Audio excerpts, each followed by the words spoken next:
Please be seated.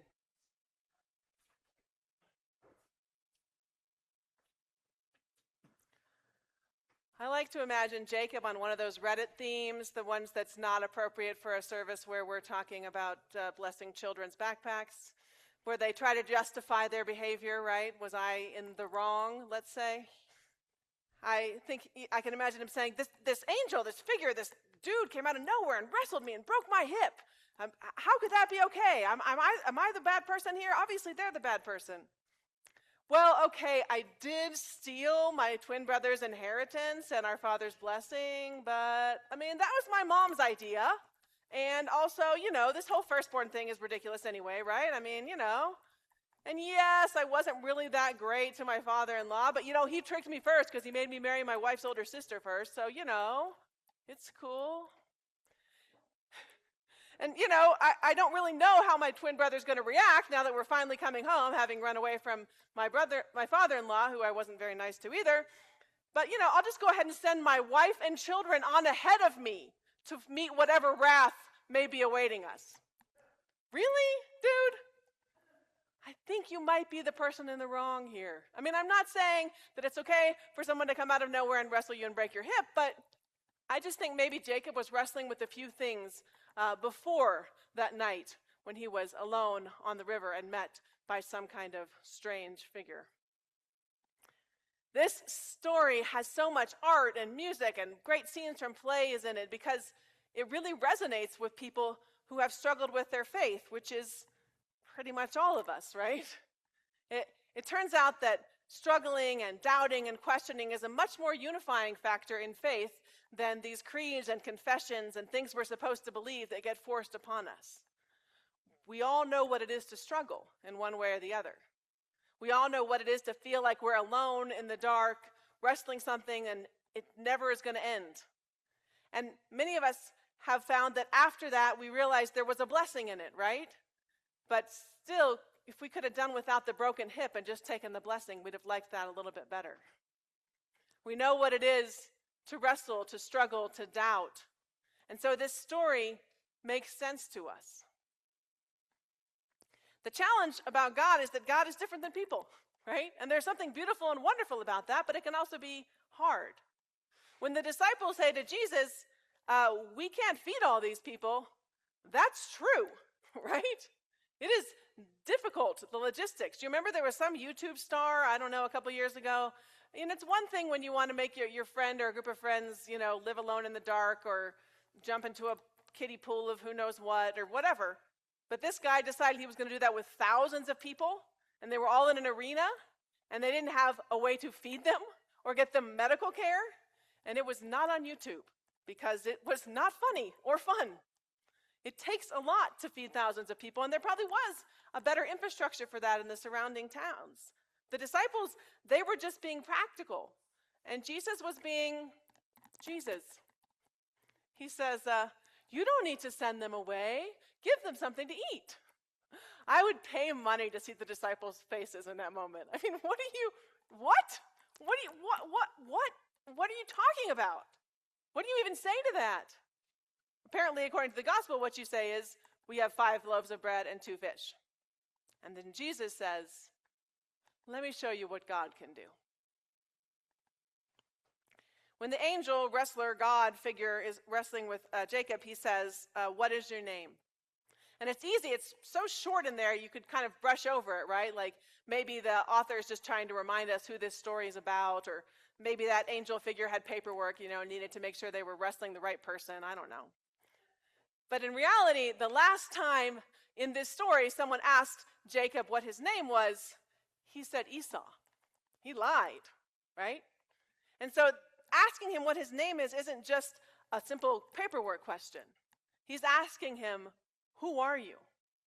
Can you be honest about who you are? Can you be real about the flaws in your life and the mistakes you have made and the pain of this moment?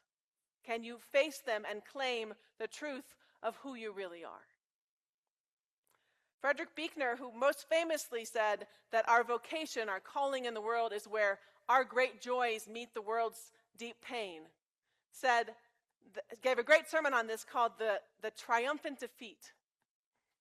And he talks about that moment when Jacob's hip is broken, right? And you can kind of see it like it's like the knockout move, like they're wrestling all night. He sees he's not going to prevail. Boom, broken hip. But really, how did that happen? And Buechner imagines it could have just been a touch, right? Like, boop, broken hip. And Jacob's like, what? We've been wrestling all night, and this is how it's always going to be? Like, you were always going to defeat me. You always had the power to win this battle, and yet you have struggled with me all night. What is that about? And Buechner would say, it's about Jacob knowing that, right? It's about Jacob recognizing that he is powerless. Now he's clinging to this figure not to fight him or overcome him, but because he literally cannot stand, because his hip is broken.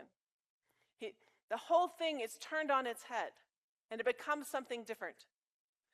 And something can happen when we do the kind of examination that we have to do to recognize that kind of a truth, right? When we recognize what we are powerless over, what we are not able to win, what we are not able to do, and our own inadequacies. Because only when we recognize those things, when we name them, can we let them go and let God do what God's going to do. Because see, God had a different name for Jacob. God knows and sees things that we don't know and see. God said, you're not Jacob, which means heel grabber or supplanter, right? You're not this trickster who goes around manipulating people and getting whatever you want. You are Israel, the father of many nations, right? The name which still represents the Jewish people to this day. And Israel means the one who wrestles with God. Because as it turns out, there can be a blessing in stubbornness, right? In saying, I will not go until you bless me. There can be a blessing in brokenness. There can be a blessing in perseverance. The very things that made Jacob Jacob, right? His trickery and his manipulation, when used to wrestle with God, to try to find a way to bring a blessing out of a situation, becomes something different. He gets a new name because God sees it, that what is in him can be used in a different way, can be used for blessing. It would have been easy enough for God to walk away, right? God stayed with Israel, Jacob, all night. God didn't just give him a consequence for being a jerk. God helped him to wrestle so that he could see who he truly was and how he could be a blessing in this world. And so too, Jesus could have said, you're right, we can't feed 5,000 people, send them home. But instead, he wanted them to see in the breaking of the bread, just as the breaking of the dawn in the story of Jacob, who they truly were, that they had enough, that they were enough, and who God is, the one who reminds us of that, who helps us be called into our better selves. Carter Haywood, who's another great Anglican theologian, and I got to learn from in seminary, she says that the blessing of God is to bless people like Jacob who do not deserve to be blessed. Wasn't a good guy. But God gave him the blessing anyway. And Hayward says, we are blessed to be a blessing, right? That we can give people that blessing. We can remind people that they are loved by God. We can remind people that they are more than their inadequacies and their flaws. We can remind people that they can live into the fullness of who God is calling them to be. We have that power to be that blessing. And sometimes that's about bringing some school supplies to support the kids in our community and in our church, or bringing food, blessing the people who are hungry in this community and saying, we are not okay with you being hungry. We're going to do what we can to change that. About blessing our kids as they begin a school year, saying, you got this. Even though things might be hard or scary, you can do this because we are with you and God is with you. Blessing is about giving what we have unselfishly and sharing our faith in real and concrete ways so that people know that we already have what we need and we can be more than who we think we are. Do you think that Jacob was always Israel? Do you think that they always had the food they needed, even though they only brought forward 5 loaves and 2 pieces of fish? I will leave you alone to wrestle with those questions. But God won't. God will stay with you because God knows your true name. God knows who you are and what you can do and the way that you can be a blessing to this world. We, like the bread, like Jacob, are broken and blessed. And we can be a blessing to this broken world, living as the body of Christ, broken and blessed.